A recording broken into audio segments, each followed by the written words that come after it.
បរិយាបងនឹកស្មានថាចូលសាលាហើយ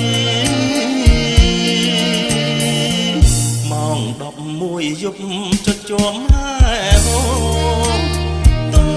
រស័ព្ទចាប់រោឮសូរប្រងឆ្លើយ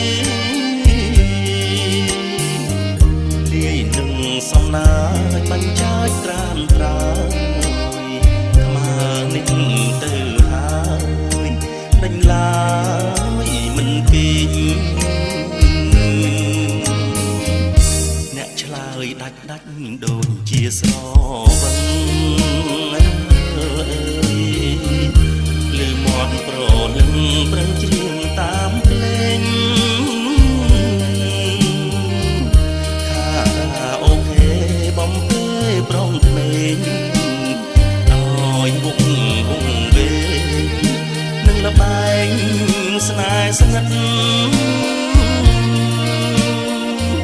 ទូរស័ព្ទបងសោះអូនឲ្យប្រងឆ្លើយឬអូនភ្លេចហើយខ្លួនជា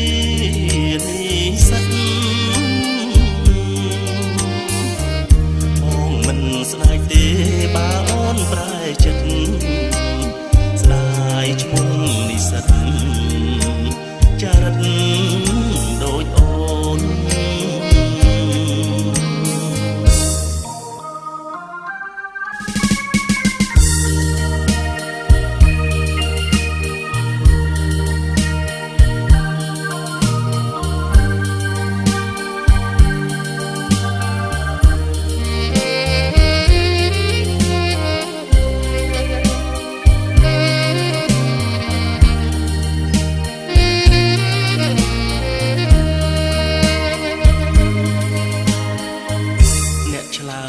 ដាច់ដូចជាស្រ